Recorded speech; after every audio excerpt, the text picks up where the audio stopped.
Chapter 12. Great Men's Opinions on Islam. In this chapter, I would like to refer to the words of some great men and women on Islam, who collectively believe that Muhammad is a false prophet who created a deadly religion that becomes the cause of terror, misery, death, abuse, rape, backwardness, destruction, etc., in the entire world to this day.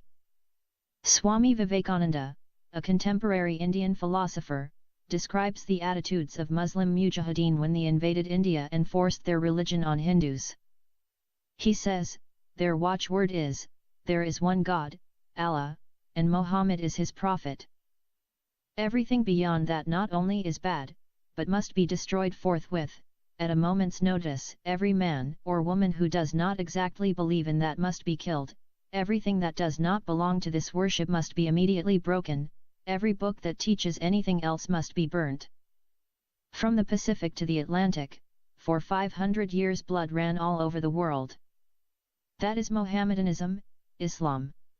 This is a part of this speech delivered at the Shakespeare Club of Pasadena, California, USA, on February 3, 1900. He also says, every step forward was made with the sword, the Quran in the one hand and the sword in the other. Take the Quran, or you must die, there is no alternative. This speech, delivered in the Universalist Church, Pasadena, California, USA, on January 28, 1890. In the Quran there is the doctrine that a man, who does not believe these teachings, should be killed. It is mercy to kill him. And the surest way to get to heaven, where there are beautiful huris and all sort of sense enjoyments, is by killing these unbelievers. Think of the bloodshed there has been in consequence of such beliefs, of Islam. This speech delivered by Swami Vivekananda in London on November 18, 1896. He goes on to say, one religion may ordain something very hideous. For instance, the Mohammedan religion allows Mohammedans to kill all who are not of their religion. It is clearly stated in the Quran, kill the infidels if they do not become Mohammedans. Surah 9, 5. They must be put to fire and sword. Now if we tell a Mohammedan that this is wrong, he will naturally ask, how do you know that? How do you know it is not good? My book says it is good. This speech, given in London on November 17, 1896. Swami Vivekananda writes, think of what Muhammad did to the world, and think of the great evil that has been done through his fanaticism. Think of the millions massacred through his teachings, mothers bereft of their children, children made orphans, whole countries destroyed, millions upon millions of people killed. A quote from the complete works of Swami Vivekananda. André Servier, a French historian who lived in French Algeria at the beginning of the 20th century. He became one of the few French intellectuals to study the Sirah, or the biography of Prophet Muhammad, by Ibn Ishaq in depth. He criticized Islam in his book El-Islam et la psychologie du musulman, saying that Islam was not a torch, as has been claimed, but an extinguisher. Conceived in a barbarous brain for the use of a barbarous people, it was, and it remains, incapable of adapting itself to civilization. Wherever it has dominated, it has broken the impulse towards progress and checked the evolution of society. He also says, Muslims are first and foremost citizens of Islam. They belong morally, religiously, and intellectually to the great Muslim fatherland, of which the capital is Mecca, and whose ruler theoretically undisputed is the commander of the faithful, Prophet Muhammad. The deadening influence of Islam is well demonstrated by the way in which the Musulman comports himself at different stages of his life. In his early childhood, when the religion has not as yet impregnated his brain, he shows a very lively intelligence and remarkably open mind, accessible to ideas of every kind, but, in proportion as he grows up, and as, through the system of his education, Islam lays hold of him and envelopes him, his brain seems to shut up, his judgment to become atrophied, and his intelligence to be stricken by paralysis and irremediable degeneration.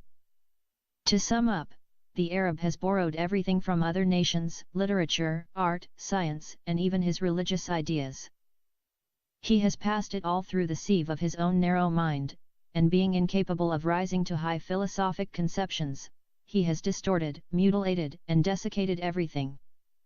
This destructive influence explains the decadence of Musulman nations and their powerlessness to break away from barbarism. Islam is a doctrine of death, inasmuch as the spiritual not being separated from the temporal, and every manifestation of activity being subjected to dogmatic law, it formally forbids any change, any evolution, any progress.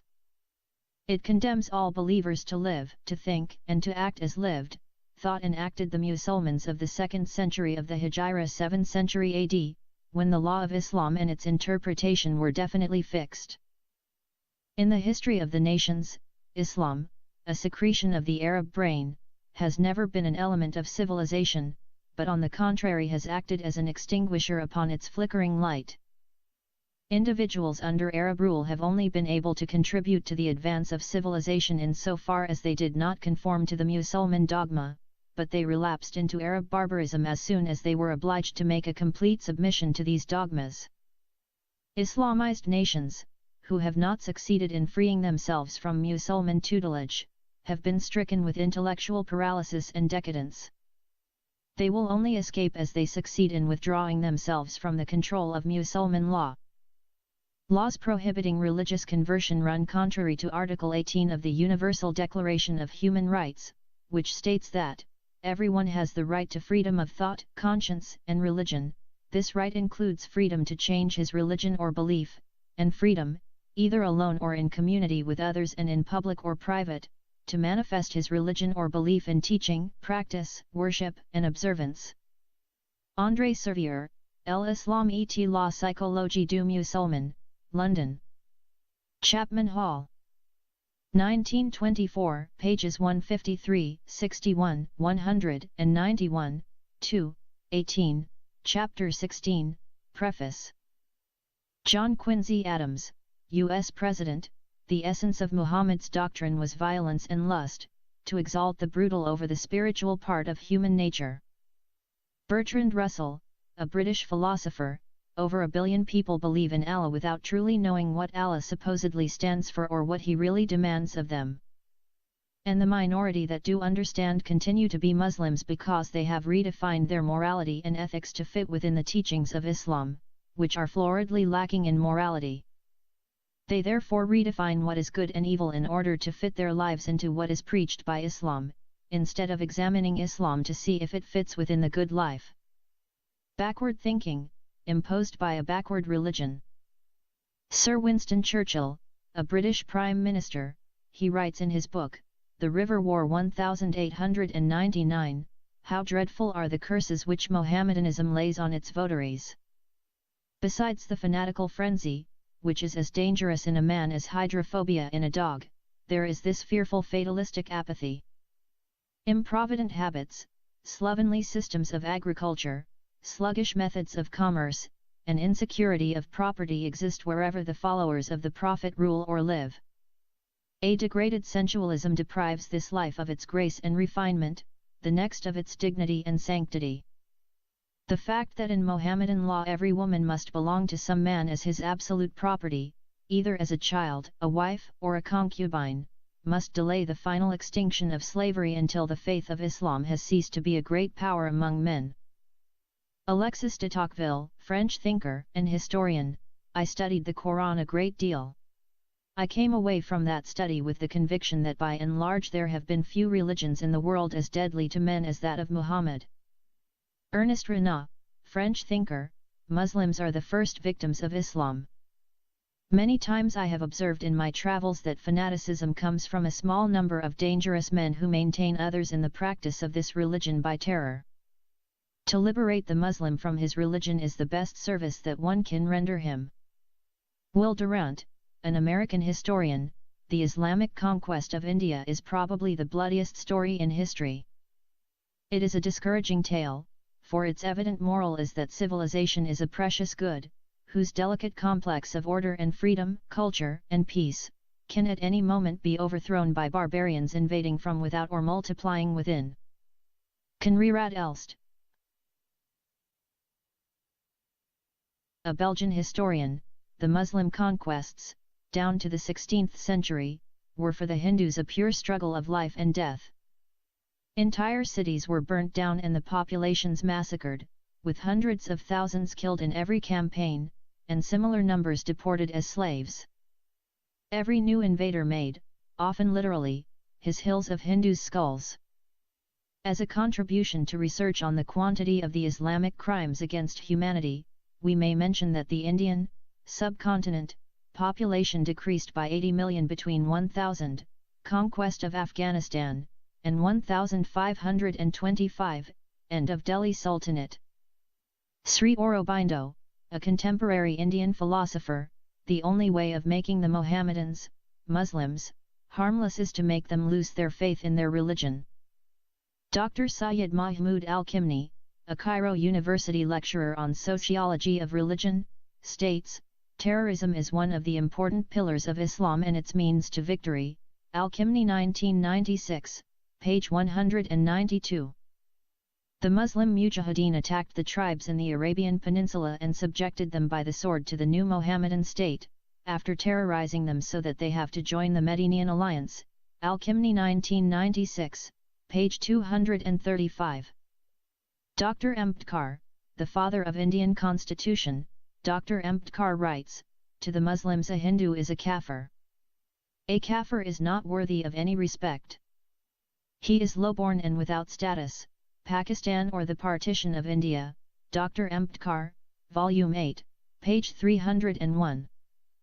Dr. Ambedkar goes on to show that this concept of kafir was extended even to the father of the Indian nation, Mahatma Gandhi, by quoting his comrade in arms in the Khilafat movement, or Caliphate movement, Mr. Muhammad Ali, who said, however pure Mr. Gandhi's character may be, he must appear to me from the point of view religion inferior to any Muslim man, even though he may be without character, and yes, according to my religion and creed, I do hold an adulterous and fallen Muslim man to be better than Mr. Gandhi, page 302.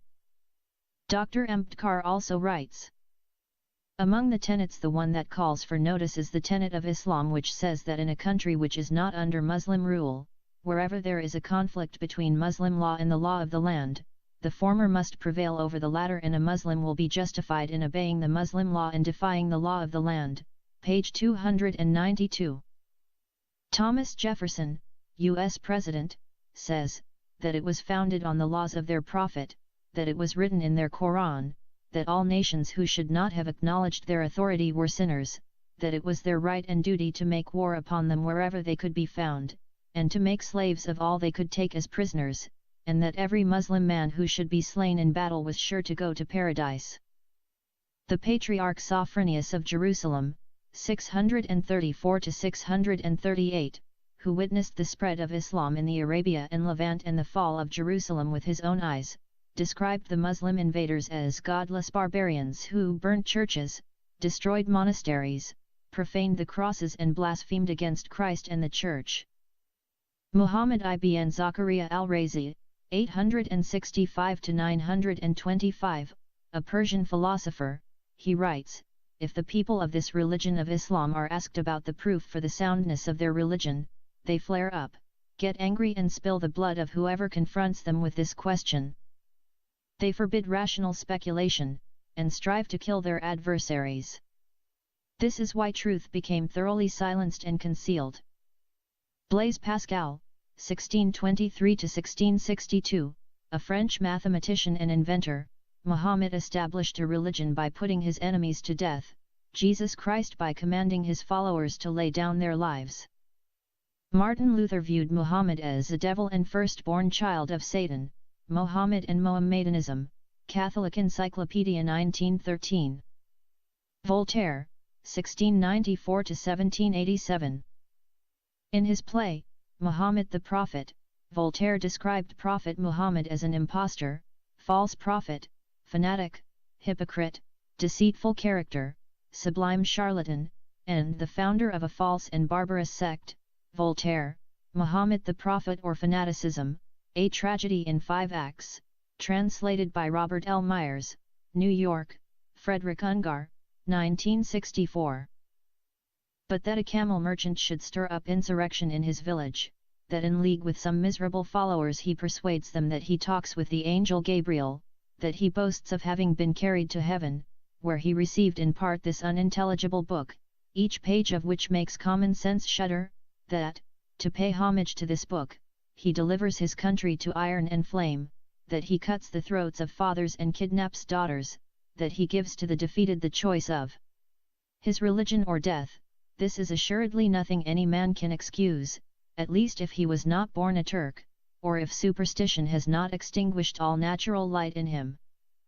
Referring to Muhammad, in a letter to Frederick II of Prussia, December 1740, published in Ouvre Complètes de Voltaire, Volume 7, 1869, edited by Georges Avenel, page 105. After reading the Quran, Voltaire finds in it the contradictions, the absurdities, the anachronisms, rhapsody, without connection, without order, and without art. Farid Ali Hadai, Hussein, 1962. English Arabesque, the Oriental Mode in 18th Century English Literature. Cornell University. He also considered the Quran to be ignoring the laws of physics. Ghani, Ahmed, 1996. Images of Islam in 18th Century Writings. About Muslims, Voltaire says, "Nothing is more terrible than a people who, having nothing to lose, fight in the united spirit of rapine and of religion." Rapine means the violent seizure of someone's property through armed robbery. Smollett, Tobias, Morley, John, 1905. The Works of Voltaire, a Philosophical Dictionary. Page 105. Finally, Voltaire observes that, Muhammad orders the murder of his critics. Voltaire, Muhammad the Prophet or Fanaticism, a Tragedy in 5 Acts, translated by Robert L. Myers, New York, Frederick Ungar, 1964.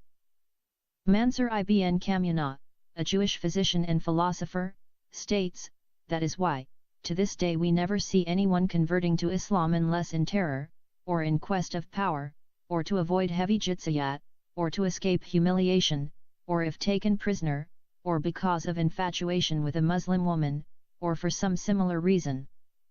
Nor do we see a respected, wealthy, and pious non-Muslim well versed in both his faith and that of Islam, going over to the Islamic faith without some of the aforementioned or similar motives." Ibn Kamuna, Examination of the Three Faiths, Judaism, Christianity, Islam, translated by Moshe Perlman, Berkeley and Los Angeles, 1971, pages 148-149. Dante, 1265–1321, an Italian poet, scholar, and philosopher. In Dante's Inferno, Prophet Muhammad is portrayed as split in half, with his guts hanging out, representing his status as a schismatic, one who broke from the church. Dr. Rina Jacobi Baptizative, Muhammad is deceiving. For do prophets come with sword and chariot? You will discover nothing true from the said prophet except human bloodshed.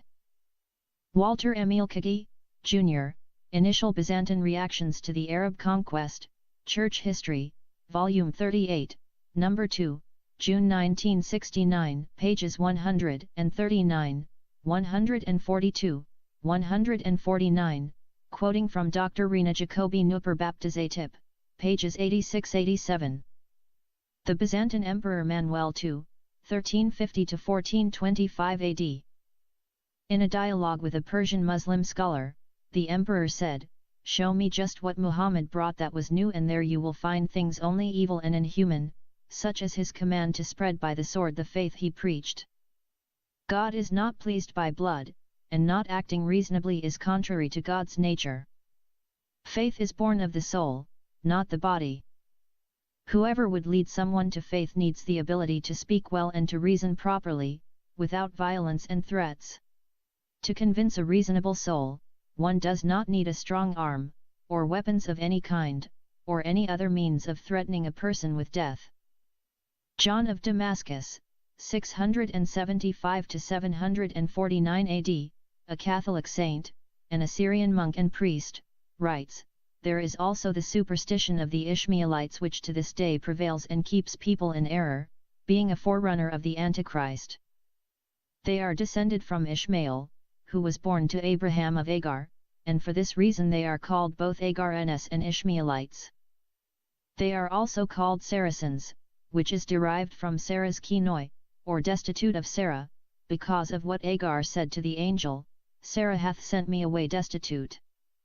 These used to be idolaters and worshipped the morning star and Aphrodite, whom in their own language they called Kabar, which means great, or Allahu Akbar.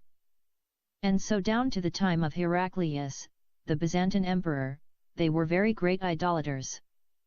From that time to the present a false prophet named Mohammed has appeared in their midst. This man, after having chanced upon the Old and New Testaments and likewise, it seems, having conversed with an Arian monk, devised his own heresy. Then, having insinuated himself into the good graces of the people by a show of seeming piety, he gave out that a certain book had been sent down to him from heaven. He had set down some ridiculous compositions in this book of his, and he gave it to them as an object of veneration, from the writings, by St. John of Damascus, the Fathers of the Church, Volume 37, Washington, D.C., Catholic University of America Press, 1958, pages 153 to 160. Dayanand Saraswati, 1824 to 1883, one of the makers of modern India, says, the Quran is the result of ignorance, the source of animalization of human being, a fruitful cause of destroying peace, an incentive to war, a propagator of hostility among men and a promoter of suffering in the society. He also calls the concept of Islam to be highly offensive, and doubted that there is any connection of Islam with God. Had the God of the Quran been the Lord of all creatures, and been merciful and kind to all, he would never have commanded the Mohammedans to slaughter men of other faiths, and animals, etc. If he is merciful, will he show mercy even to the sinners? If the answer be given in the affirmative, it cannot be true, because further on it is said in the Quran, put infidels to sword. In other words, he that does not believe in the Quran and the Prophet Muhammad is an infidel, he should, therefore, be put to death. Surah 9, 5 and 9, 29. Since the Quran sanctions such cruelty to non-Mohammedans and innocent creatures such as cows, it can never be the word of God. Journal of Indian Council of Philosophical Research, Volume 19, Issue 1, Publisher ICPR, Year 2002, page 73. Sir William Muir, a Victorian Orientalist scholar. The following sentences are taken from the Reed lecture he delivered at Cambridge in 1881, some, indeed, dream of an Islam in the future, rationalized and regenerate. All this has been tried already, and has miserably failed. The Quran has so encrusted the religion in a hard unyielding casement of ordinances and social laws, that if the shell be broken the life is gone. A rationalistic Islam would be Islam no longer. The contrast between our own faith and Islam is most remarkable. There are in our scriptures living germs of truth, which accord with civil and religious liberty, and will expand with advancing civilization. In Islam it is just the reverse. The Quran has no such teaching as with us, has abolished polygamy, slavery, and arbitrary divorce, and has elevated woman to her proper place. As a reformer, Muhammad did advance his people to a certain point, but as a prophet he left them fixed immovably at that point for all time to come. The tree is of artificial planting. Instead of containing within itself the germ of growth and adaptation to the various requirements of time and clime and circumstance, expanding with the genial sunshine and rain from heaven, it remains the same forced and stunted thing as when first planted some 12 centuries ago. Asia, 2nd edition. Revised and corrected. Published in 1909 by E. Stanford in London, page 458. Oriana Fallaci, 1929–2006, she is an Italian journalist and author. She writes, Europe is no longer Europe, it is Eurabia, a colony of Islam, where the Islamic invasion does not proceed only in a physical sense, but also in a mental and cultural sense. I am an atheist, and if an atheist and a pope think the same things, there must be something true. There must be some human truth that is beyond religion. I am disgusted by the anti-Semitism of many Italians, of many Europeans. Look at the school system of the West today. Students do not know history. They don't know who Churchill was. In Italy, they don't even know who Cavour was. Servility to the invaders has poisoned democracy, with obvious consequences for the freedom of thought, and for the concept itself of liberty. State-run television stations contribute to the resurgent anti-Semitism, crying only over Palestinian deaths while playing down Israeli deaths, glossing over them in unwilling tones. The increased presence of Muslims in Italy and in Europe is directly proportional to our loss of freedom. The Muslims refuse our culture and try to impose their culture on us. I reject them, and this is not only my duty toward my culture, it is toward my values, my principles, and my civilization. The struggle for freedom does not include the submission to a religion which, like the Muslim religion, wants to annihilate other religions. The West reveals a hatred of itself, which is strange and can only be considered pathological. It now sees only what is deplorable and destructive. These charlatans care about the Palestinians as much as I care about the charlatans. That is not at all. When I was given the news, I laughed.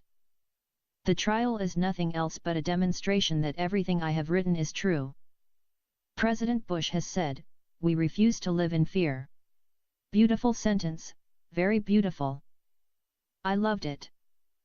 But inexact, Mr. President, because the West does live in fear. People are afraid to speak against the Islamic world. Afraid to offend, and to be punished for offending, the sons of Allah. You can insult the Christians, the Buddhists, the Hindus, and the Jews. You can slander the Catholics. But, woe betide the citizen who pronounces a word against the Islamic religion. Philip Schaff, 1819–1893, a Swiss-born, German-educated, and a church historian who spent most of his life living and teaching in the United States. He described Islam as spread by violence and fanaticism, and producing a variety of social ills in the regions it conquered. He also says, Mohammedanism conquered the fairest portions of the earth by the sword and cursed them by polygamy, slavery, despotism, and desolation. The moving power of Christian missions was love to God and man, the moving power of Islam was fanaticism and brute force. Schaff, P. and Schaff, D.S., 1910. History of the Christian Church. 3rd edition. New York, Charles Scribner's Sons. Volume 4, Chapter 3, Section 40, Position of Mohammedanism in Church History. A prominent Jihadi cleric has said, the Quran, Surah 8, 12, cast terror in their hearts and strike upon their necks. The phrase that they have been commanded to terrorize the disbelievers has been cited in motivation of jihadi terror. He continues, another aim and objective of jihad is to drive terror in the hearts of the infidels. To terrorize them. Did you know that we were commanded in the Quran with terrorism? Allah said, and prepare for them to the best of your ability with power, and with horses of war. To drive terror in the hearts of my enemies, Allah's enemies, and your enemies. And other enemies which you don't know, only Allah knows them. So we were commanded to drive terror into the hearts of the infidels, to prepare for them with the best of our abilities with power. Then the Prophet said, nay, the power is your ability to shoot. The power which you are commanded with here, is your ability to shoot. Another aim and objective of jihad is to kill the infidels, to lessen the population of the infidels. The Quran says, it is not right for a prophet to have captives until he makes the earth warm with blood, Surah Al-Anfal 8, 67. So, you should always seek to lessen the population of the infidels. Abd al-Masih ibn Ishaq al-Kindi, a medieval theological polemic. The Apology of al-Kindi. Written at the court of the Caliph al-Ma'mun, circa AH 215, AD 830, in defense of Christianity against Islam. It is a dialogue between the Arab Christian Al-Kindi and the Muslim scholar, Abdullah ibn Ismail al-Hashimi, member of the Caliphate court. Now tell me, Al-Kindi proceeds, what thing thy master, your Prophet Muhammad, foretold, or made known, in virtue of which thou holdest him to be a prophet. If thou sayest that he made known to us the history of the prophets that went before him, as of Noah, Abraham, Isaac, Jacob, Moses, the Messiah, and others, I have a ready answer, namely, that he told us what we knew already, and what even our very children read at school. And if thou wilt make mention of such other narratives, as of Ad and Tamd, of Salah and his camel, of the elephant, the year of the elephant, and the like, I reply that these are witless fables, and old wives' tales, such as we Arabs hear night and day, and are no proof whatever of a divine mission. And so the evidence of the past falleth to the ground. But if thou sayest that he foretold what was to happen in the future, it behoveth thee to give instances of the same, for over 200 years have elapsed since his time, and surely something of what he foretold must have come to pass ere this. But thou knowest, and we all know, that thy master never uttered a single word of prophecy, and so the other condition also faileth. Such being the case, let us see whether there is any sign of the second kind of evidence, to wit, of miracles.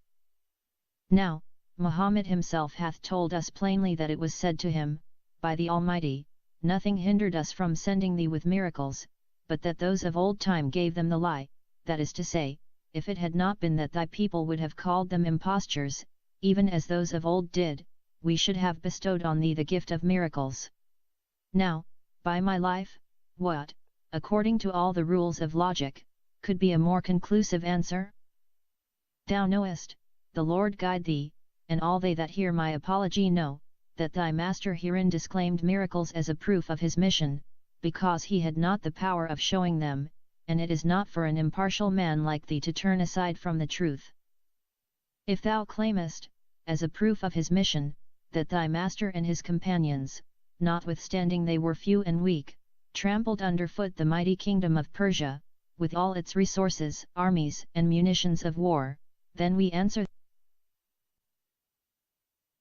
thee in the words of the Lord to the children of Israel, not because the Lord loved you above all nations, hath he given you the victory over the Amorites and Perizzites so that ye have slain them, ravaged their lands and inherited their cities, but because of the wickedness of these nations, and the greatness of their iniquity, hath he given you the victory over them. Thus he treated even Jerusalem, the city of his choice, the abode of his prophets, the scene of great wonders and miracles, whence praise and worship ascended day and night, the spot where prayer was wont to be answered, the seat of blessing from above, when her citizens rebelled against him, set up other gods, denied his signs and forgat his mercies, thinking that they had gotten them by the might of their own hand, then the Lord gave up Jerusalem into the power of that wickedest of mankind, Nebuchadnezzar, the idolater, who slew the inhabitants thereof, even that chosen race, and carried them away captive and their children, and destroyed the house called by his own name, returning to the excuse of Muhammad that he was not gifted with miracles, lest his people, as of old, should call them impostures. Our author repeats, by my life. A strange reason to offer to any man of sense. Allow that the Jews aforetime did give the lie to the miracles of their prophets, and rejected them, what then? As to the Arab tribes, they could never on that behalf have given them the lie, seeing that no prophet had arisen amongst them before, nor any apostle whatever in Arabia, whether with miracles or without them. Doubtless had thy master shown them anything like a miracle, they would have attested the same, and not given it the lie, for do we not see that multitudes of these same Arabs did accept his ministry, although they saw no miracles, neither heard of any wonderful work? But thou well knowest, the Lord preserve thee, that this argument will not stand inquiry. I turn to another subject. Now, we say that the bent of thy master's life doth not answer to the boast that he was sent a mercy and blessing to the human race. On the contrary, his chief object and concern was to take beautiful women to wife, to attack surrounding tribes, slay and plunder them, and carry off their females for concubines. His chief delights were, by his own confession, sweet scents and women, strange proofs these of the prophetic claim. Dennis Prager, an American columnist and author, in responding to a movement that contends that Islam is a religion of peace, wrote, "Now, Islam has never been a religion of peace. It began as a warlike religion and throughout its history, whenever possible, made war on non-Muslims from the polytheists of North Africa to the Hindus of India, about 60 to 80 million of whom Muslims killed during their thousand-year rule there."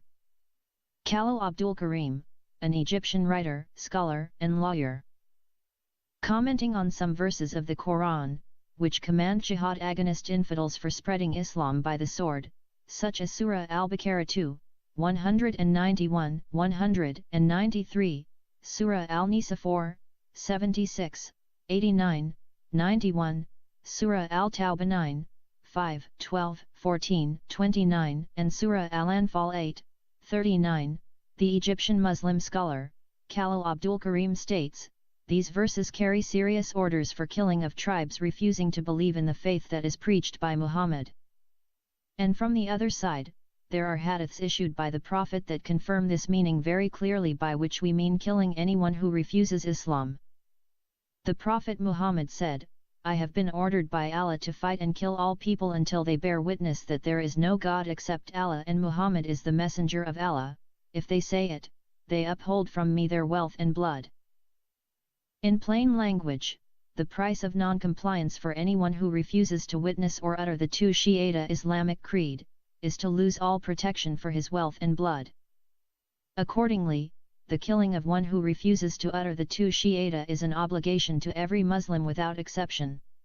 The message of Muhammad to all the tribes is, accept Islam and you will be safe.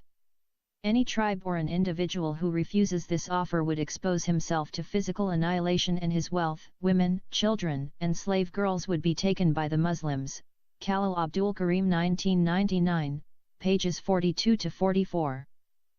Muhammad Asghar, while some of his teachings have proven instrumental in crippling the lives of many of his own followers, others have been helping them to create schism and hatred in those humans who follow different philosophies of life.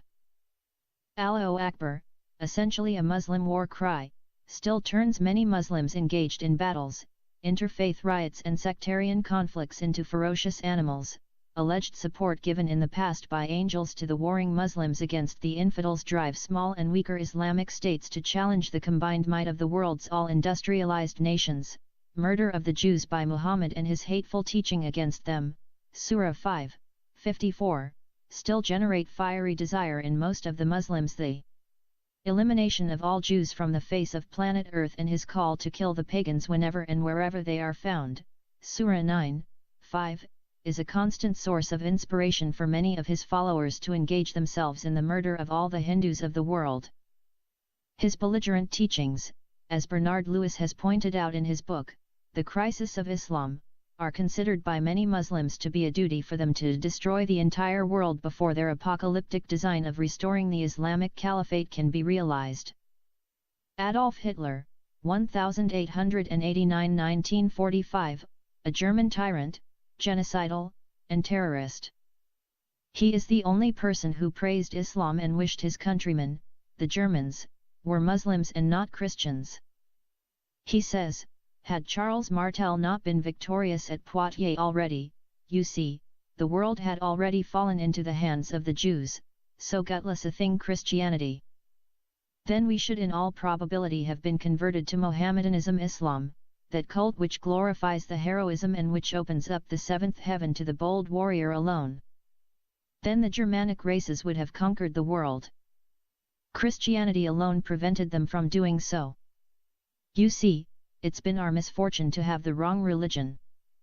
Why didn't we have the religion of the Japanese, who regard sacrifice for the fatherland as the highest good? The Mohammedan religion Islam too would have been more compatible to us than Christianity. Why did it have to be Christianity with its meekness and flabbiness?